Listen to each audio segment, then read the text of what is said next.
Yes, my friends, the Philadelphia Eagles are once again at the center of the headlines, and there's a very good reason for that. Jalen Hurts has proven himself to be an absolutely decisive and inspiring quarterback over the past few years, and man, the fans are loving every second of it. You can feel it in the air, the energy, the passion, the belief that something special is happening in Philly. But before we dive into the first big update, I want to ask you something. What grade would you give Jalen for everything he's been doing for the Eagles? Honestly, in my book, he deserves a perfect score, 1,000 out of 10. I haven't been this excited in decades. There's a fire in this team. There's leadership. There's heart. And Jalen is right at the center of it all, leading by example, carrying this city on his shoulders with poise, grit, and unshakable determination. So if you're with me on this, say it out loud and proud. Thank you for everything, Jalen. Many believe we have what it takes to win another Super Bowl. And you know what? I truly believe we will. We're not just hoping anymore. We're on a mission. We're coming. But hold on. We'll talk more about that in a minute. Now, let's get into the first big story of the day. Let's get right into it. ESPN recently released an article spotlighting the biggest surprise players from each NFL team.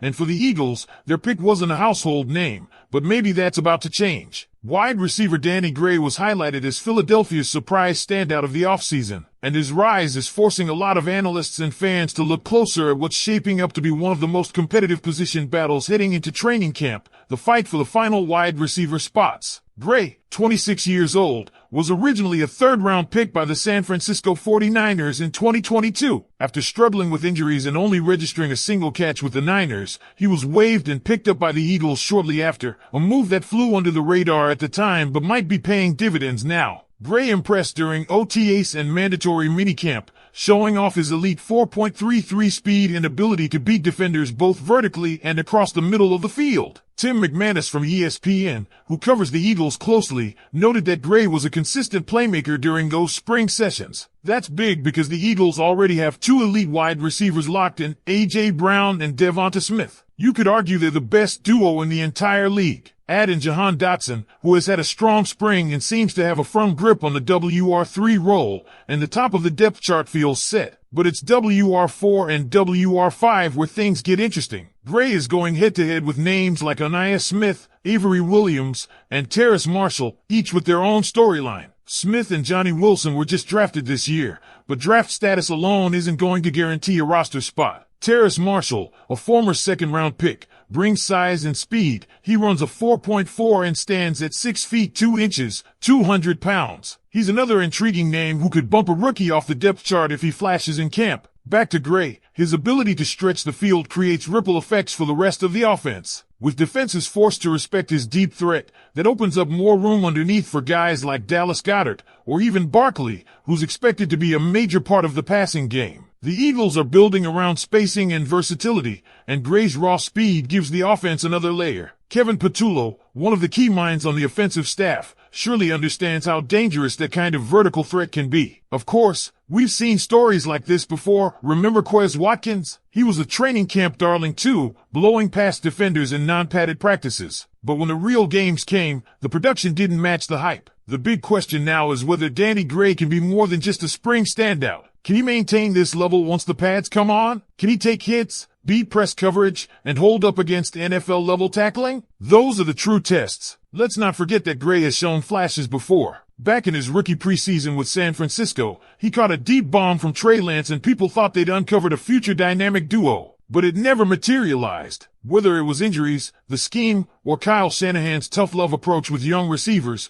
Gray never got a real chance to shine. The Eagles saw something, though. They were quick to scoop him up the moment he was available, and the decision may be about to pay off. Now, if Gray continues to shine, he could be one of the most valuable depth pieces on the entire roster. This offense is explosive, yes, but it needs consistent role players behind the stars. The drop-off behind Brown and Smith last year was steep. Dotson might be the answer at WR3, especially given his late-season performances and flashes in the playoffs. But if Gray can lock down WR4 or even WR5, it makes the entire unit deeper and far more unpredictable. But here's where things get even more fascinating. Avery Williams is in this mix, and he brings a Swiss Army knife skill set that's rare. He started his NFL career as a defensive back, got reps with the Falcons at running back, inline tight end, wide receiver, basically all over the field, and emerged as a highly effective return man. If Williams could show value on both offense and special teams, that's a huge bonus. That versatility might give him the edge over others when it comes time to make roster cuts. Nick Sirianni and the staff will need to decide what they value more in these depth roles. Is it raw speed like Danny Gray's? Size and draft pedigree like Terrace Marshall's? The versatility of someone like Avery Williams? Or the investment in rookies like Onaiah Smith and Johnny Wilson? There's no question this wide receiver battle will be one of the most intense and closely watched competitions of training camp. And it's not just about who makes the final 53, it's about shaping an offensive identity that can win in January and, hopefully, February. A Super Bowl team needs more than stars. It needs depth. It needs role players who can step up when their number is called. So the question I leave you with is this. If you were building this roster, which of these names would you keep? Is Danny Gray ready to become the deep threat this offense has been missing? Or will the veterans and rookies push him off the final 53? Let me know in the comments what you think. And get ready because part 2 of this breakdown is coming next. As we look deeper into this wide receiver battle, what makes Danny Gray's case even more compelling is how he fits into the evolving structure of this Eagles offense. Under Nick Sirianni,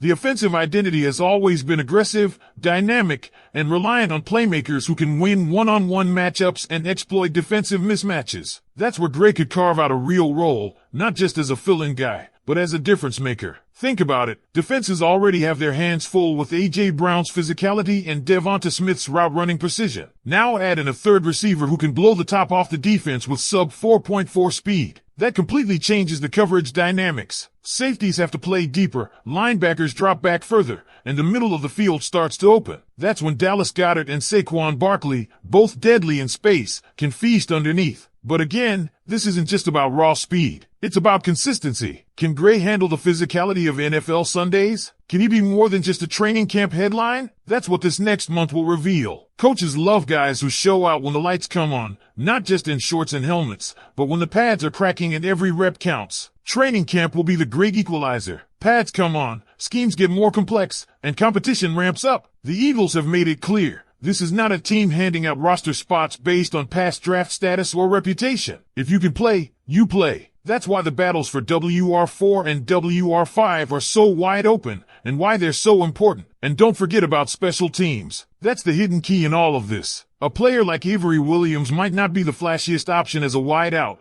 but if he can return punts, cover kicks, and contribute on offense and spot duty, that's incredibly valuable for a 53-man roster. In past seasons, we've seen players secure jobs purely because of their special teams impact. And with roster flexibility at a premium, being able to do more than one thing at a high level could be the tiebreaker. But here's something to keep in mind that might give Gray a leg up. The coaching staff already seems to believe in his upside. Philadelphia wasted no time claiming him after San Francisco let him go. That tells you the front office, and Howie Roseman in particular, sees something others may have missed. And